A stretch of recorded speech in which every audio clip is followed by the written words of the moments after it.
been a long day, right? Yeah, it's been a long day. All right, we've now been joined by our NASCAR Xfinity Series race winner in today's Ag Pro 300, which is Jeb Burton. And Jeb, congratulations on that win today. I know your journey to victory lane has been one that has been hard fought, and especially since the last time you visited victory lane. If you don't mind, just take us through some of that and really what your mindset was as you took the green on those final laps.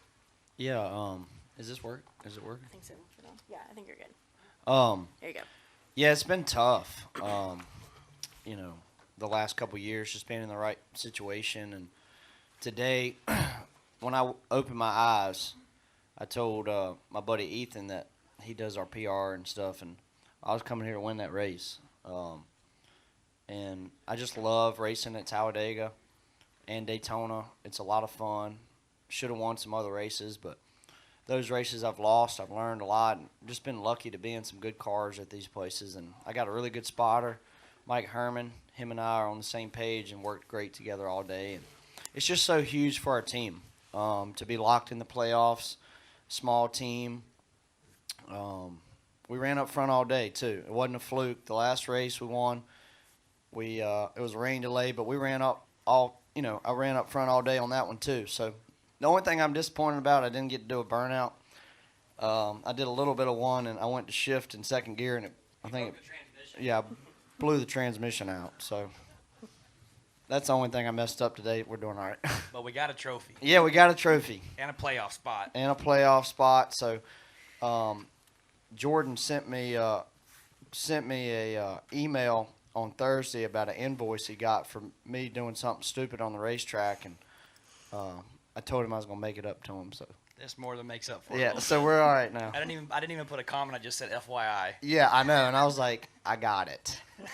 Here we screwed are. up. I got it. And Jordan, for you, before we go to questions, obviously a big change since the last time we were at Talladega for you as well.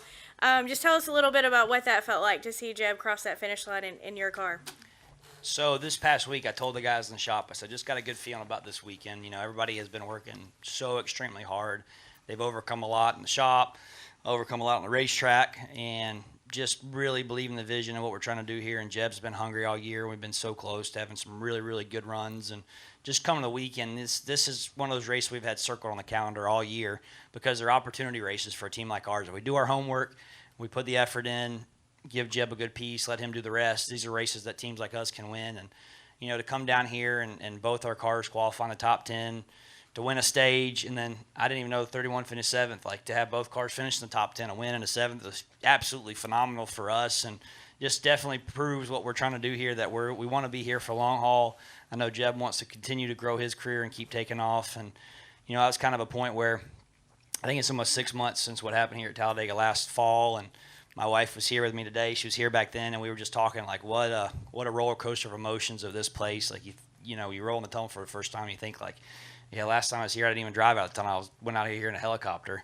And to think about that and kind of all that. Now you can drive down here with a buzz. And a big trophy. And, man, so to overcome all that stuff and, to just think about that and all we went through and the emotions. And from day one, this team, when it got started in 2018, it was kind of an opportunity for me to keep my racing career going, that it was like, all right, I want to race, but whenever it's time for me to hang up the helmet, I want to keep this team growing bigger than what I am. And, this thing we joke and talk about all the time, but it literally started in, 2 trucks and a dually and a gooseneck. And, what is this, 5 years later, to win a NASCAR race, to accomplish the goal, the first goal of many more things we want to accomplish is pretty amazing. And I feel like life has a way of, there's always silver lining. Like I tell my guys all the time that we just got to embrace the journey. And they say, well, what does embracing the journey mean? That, I don't, and this is the way I look at life, if nothing bad ever happens, if you can learn from it, become a better person. And I look at what happened last year wasn't a bad thing. It made me stronger, made my family stronger, made me stronger in my faith. I believe that God has everything happen for a reason. And, brought Jeb and I together, brought Shane, our crew chief, together. And you look at all the stuff that's happened and all the people that he's brought in our path, like a lot of answer prayers from last year. To just sit here today with just a couple of scars was lot. Watching Larry on Fox today, Ken and I were watching. I about teared up watching it, thinking about it all. But it's like, of all places, our first win here at Talladega is pretty special. And even when they were talking about Jeb on there, he's like, he's the only previous winner here in the field. I'm like, all right, he's going to bring it home for us. We're still like that. That's good. We're still like that. So even We don't better. race here again until next year, so we're the only ones. That's it. Hold that title for another year. All right, we'll go ahead and go to questions. I know we have a couple, so we'll work to get a mic around. We will start with Justin. We'll go to John, and then Steve, and then I think Bob. All right, we'll get started. Justin Schuler, Kicking the Tires. I have two. First for Jeb. What does this win mean in comparison to your first win here a couple of years ago? I think it's the first win was special and big, for sure. I think it helped me continue my career, and this win right here is just as big. I think this win is even just as special because it's with a team that, like Jordan said, has came from a late model hauler to what it is now, and it's growing. We're still not where we want to be. Like, these guys are working every week to we need to make our mile-and-a-half cars better, our short track cars better. We're still not where we want to be. And Jordan's working hard, and Shane and Jordan believe in me, and have got my mojo back. I feel confident when I get in the race car. I've went through some things in the off season, and I'm happier now than I've been in a long time. I'm surrounded myself with some really good people. And I'm having fun at the racetrack again, and just thankful for the opportunity. And then Jordan, I don't think I've ever seen anybody, at least in recent years, fight tooth and nail as much as you have over the last decade. I think that's why we get along so good. We both hadn't had nothing given to us. We've worked our ass off, and today is what it's about. Yeah, no doubt about it. I mean, you look at a lot of people probably look at myself and Jeb and drivers and people like ourselves that fight through a lot. Like, why do you do this? Why do you do what you do? And why do you, my dad, he's been with me from day one on this journey, and he's 67, 68 now, and he's in the shop. He helped me build a mezzanine last week, and he could be sitting, on a boat floating somewhere, but he believes in the vision. And this journey that we've been on, it's like, I feel like this is what I was led to do, and this is what I want to do, and this is where my passion lies. And I think that, Jeb and myself, that's why we definitely clicked off, is we don't have there's not a bone in our body that's going to give up. Like, we're going to fight no matter what. People are going to tell us it's not possible. We're going to prove them wrong. And, we can call it resilient or hard-headed, somewhere in the middle, but we're both confident that, we're going to try to at least do our best to make it happen. And it's been so cool to kind of get a group of guys together that thinks that same way, that has the MO of, we're going to work as hard as we can to make this happen. And, we're not buying, into anything. We're figuring out our own. We're fighting through the struggles. We're fighting through figuring this stuff out. And, it's been so cool. We're grateful that, we're able to buy our chassis from RCR. We get engines from ECR. Will Jones hangs our bodies. But, all our setup stuff has come from, our guys in the shop learning and figuring out and trial and error, just trying to figure this stuff out. And Chevy's been a huge supporter of ours. So to get a win for them was really big. I've been telling them I'm going to get them some playoff points for a long time coming. So it's cool to get those manufacturer points for those guys. But, this is just another, like I said, I keep going back to another part of the process. But like Jeb said, we want to keep building. Like, this isn't something that we're just going to sit on. We want to, take the winnings here and, build him another new race car and, hire more people in the shop. And, so maybe we can get our guys back to a 7-5 schedule and, keep trying to get better. And, being able to come here at this level and win, it takes a village to get here, just to get to these races, but to win them, it takes that many more great people behind you.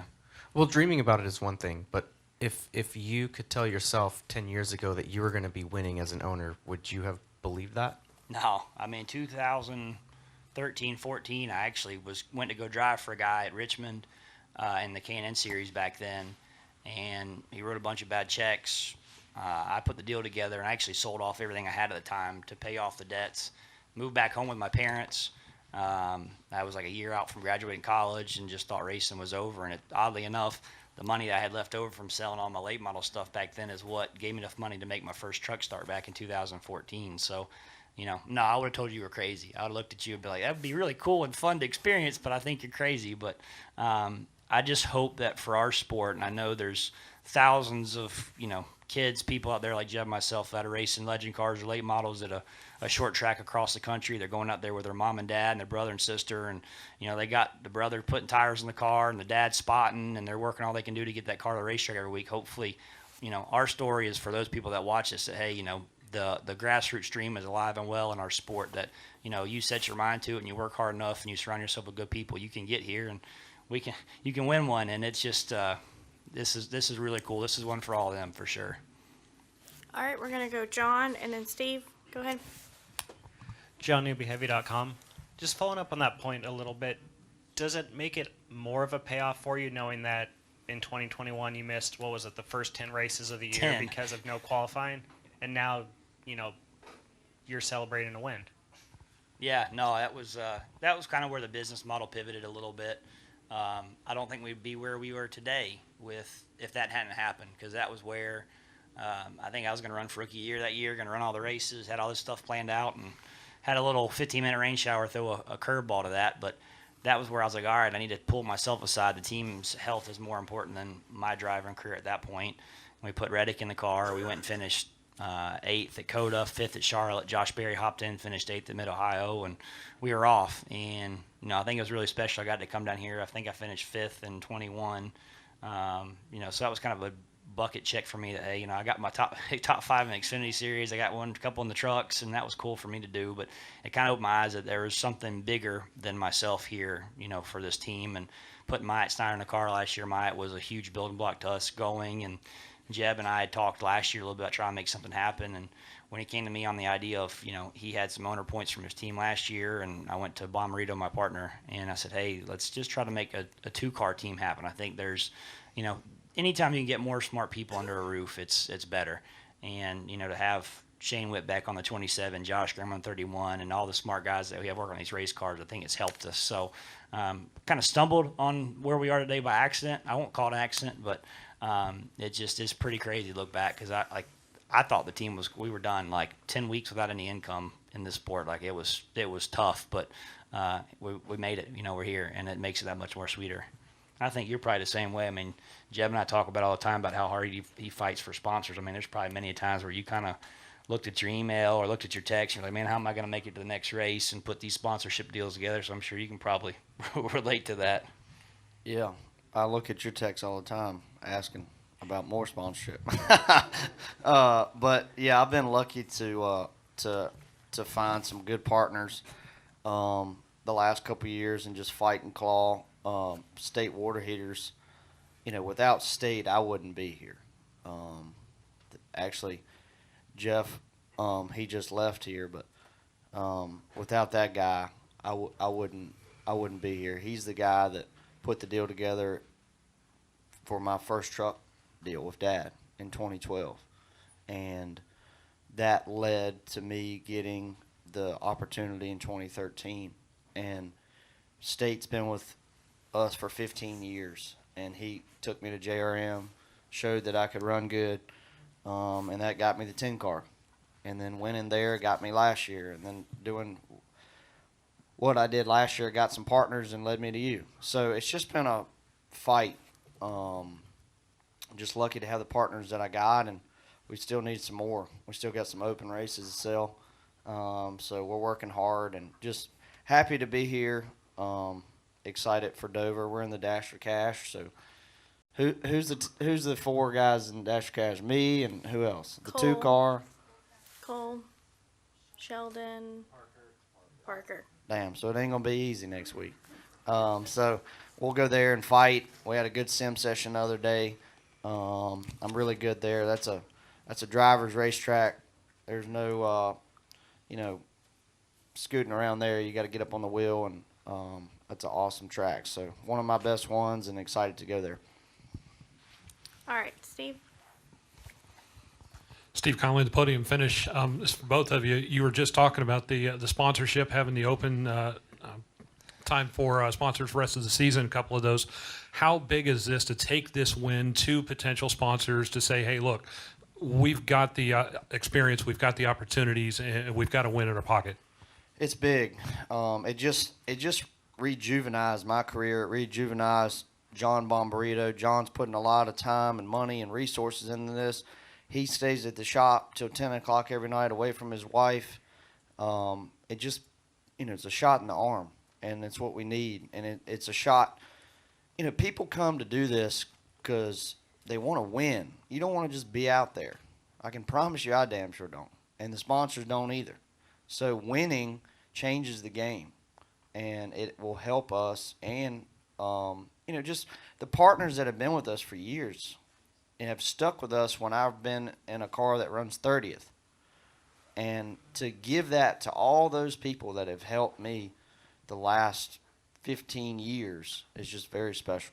And like with Jordan, he's busted his tail. And to be the guy to win the first oval stage and then to win a race today for him, that was awesome. I'd rather win for him and do that with this little team and build this team than anybody else. It was awesome.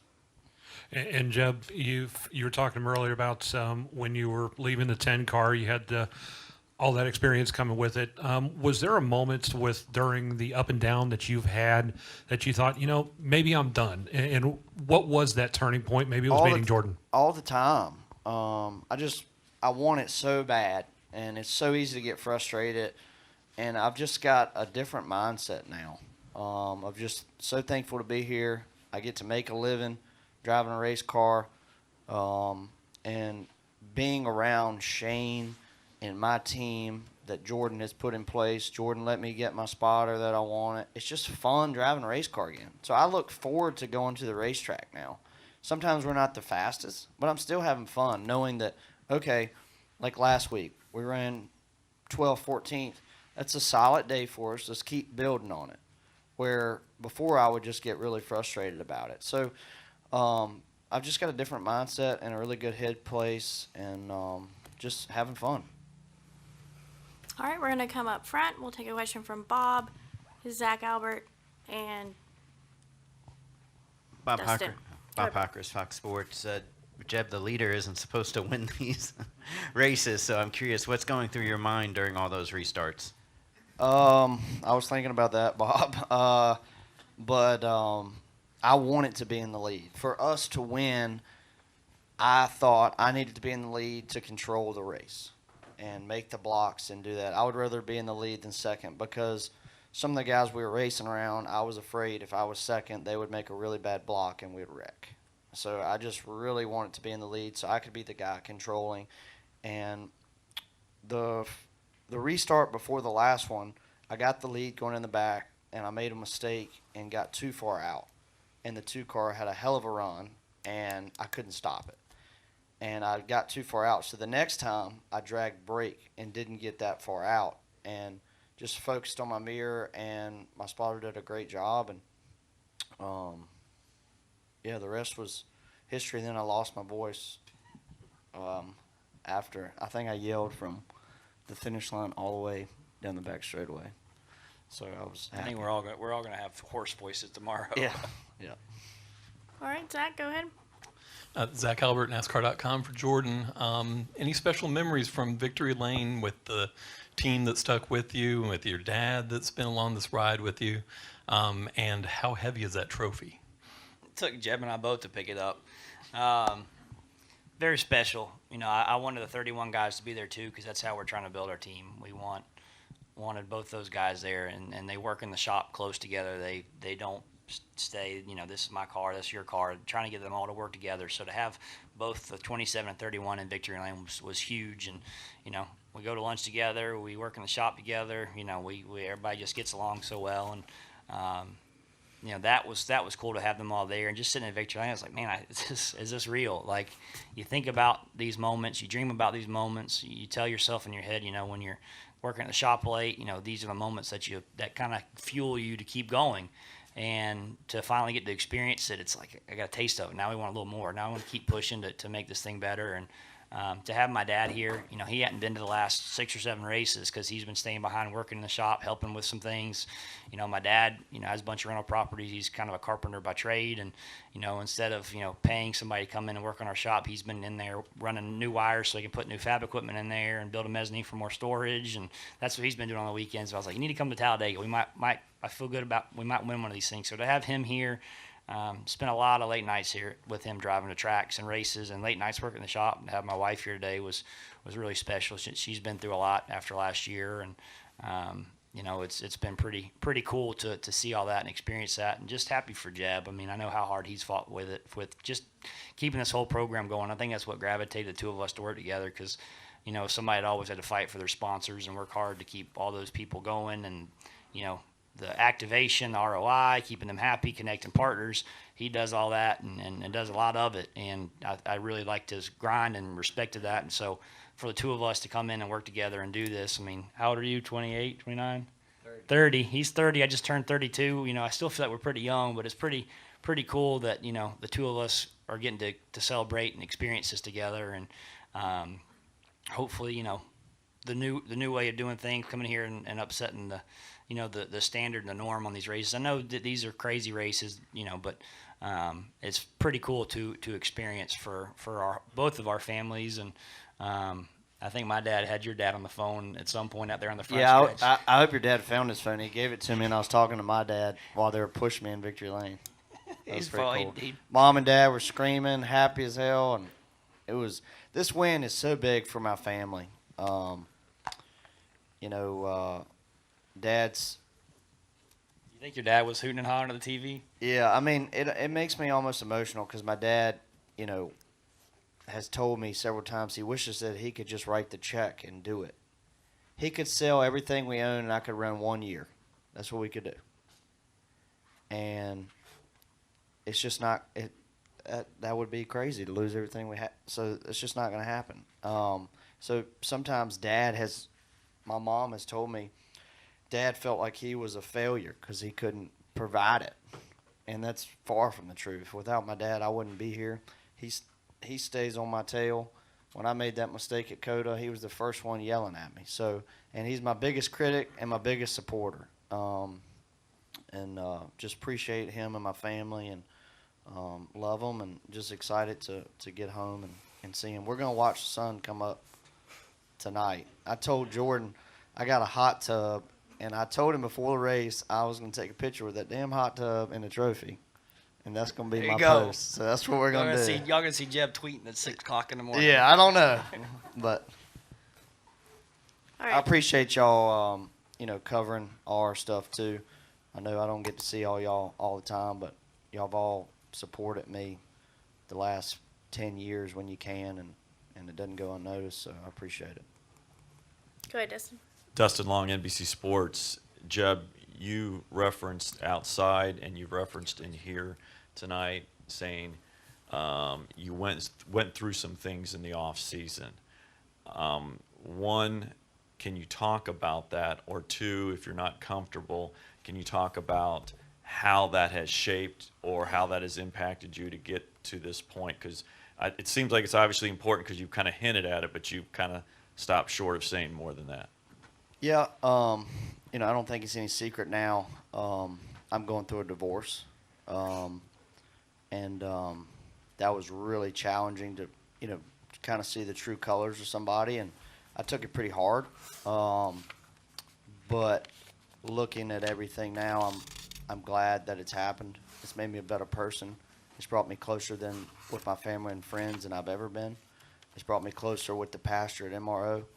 Nick Terry was with me for months, and I appreciate the heck out of them.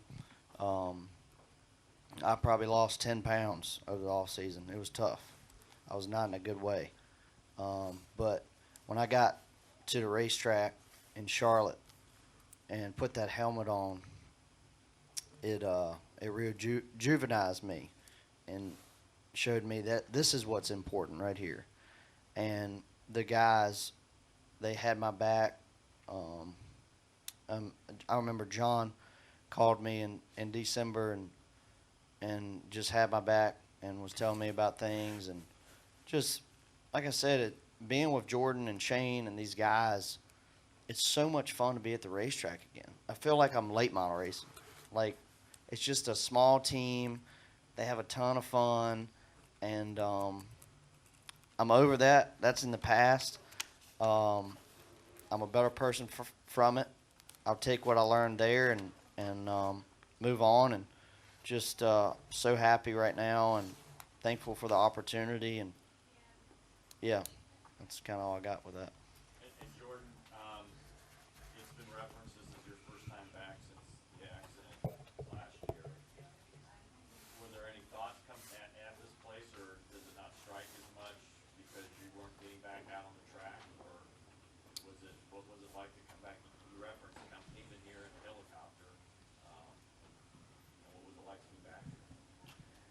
I think kind of the moment I had when we landed yesterday, we flew into the FBO behind the racetrack here, and I walked in the bathroom as soon as I got off the airplane yesterday, and that was, kind of had a flashback to last time I was there was, Dale had got his plane down here to fly me out after being at the hospital all night, and kind of had a, just had a little moment and just taking it all in, and it's like, wow, all that we've been through with that, that just, I'm usually pretty tough, growing up. I broke bones, knocked my teeth out. I did BMX, did all that crazy stuff, and that was a lot of pain, emotional and physical to go through all that stuff, and it was tough on my family and all that stuff. But at my heart and core, that was a opportunity race for me. I mean, I hadn't raced a lot last year, and we were running fourth when it happened, and it was like, man, it just took a lot, kind of the wind out of my sails, knocked me out, and even kind of like, on a little different scale than Jeb, but, me hanging the helmet up, not racing full time was a kind of a tough transition for me because, as race car drivers, we kind of let that define us who we are.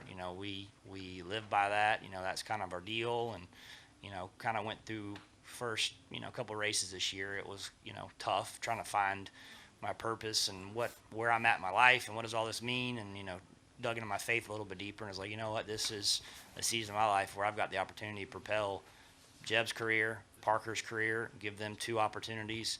I look at the 21 guys we have in our shop when we have our Monday morning meetings at 7 o'clock, and I look at them and their families, and the team supports them. It's like, wow, there's a bigger picture here than just Jordan. And seeing the way that God kind of had all those things happen drew me a lot closer to my faith through all that stuff, and it just let me see the bigger picture, that it wasn't so much about me anymore. It's that everybody in my circle and everybody's a part of this journey. And it's been cool to see them grow, to see everybody have success. That's one thing that John Bomarito has taught me a lot of, is he was a sponsor of mine in 16, and then he joined me as a partner on the team in 21.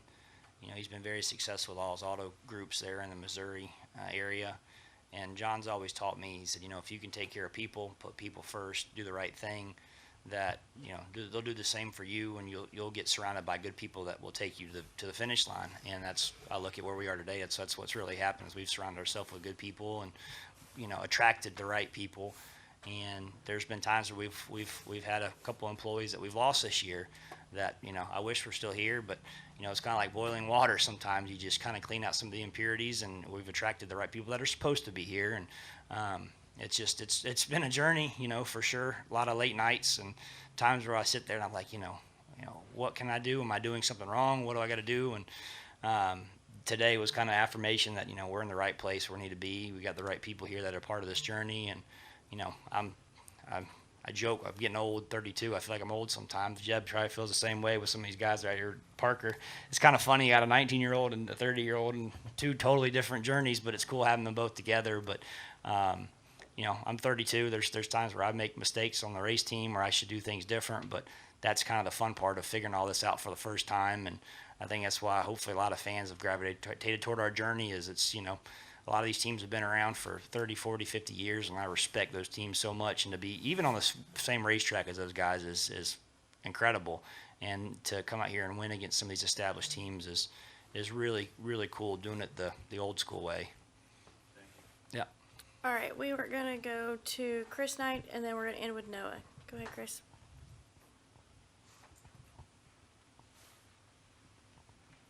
Yeah, ChrisKnightGetChance.com. I was just curious for either Jeb or Jordan, now that you guys are a part of the playoffs, what do you need to do to have an impact in the playoffs and to keep yourself part of the mix? Hopefully this attracts more sponsors for Jeb, and we can build new race cars. I'd say that's what I'd say. What do you say? Yeah, this is big, man. It's big. So I'm hoping we get some more partners and build some fast cars and win the Dash for Cash next week is what we need to do. All right, Noah, bring us home. No, Lewis, TSJ Sports. Jeb, I hate to ask because I know you want to focus on this special moment, but do you recall any sort of contact or anything with Chandler Smith today? Had some names to call you at the care center, and he didn't really elaborate. He raced like a complete idiot last week, and he raced like an idiot today.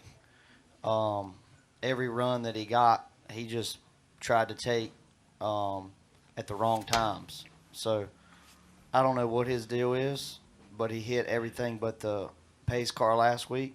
He's not going to last very long if he keeps doing that. So I don't know what his deal is. I don't know, but he's got a fast race car and he's not using his brain. That's pretty much all I got to say about it. Thanks, Jeb. Congrats. All right, Jeb, Jordan, congratulations again. Good luck for surviving tonight. We hope you guys have fun. Hey, thank y'all. Appreciate it. See you on the boulevard.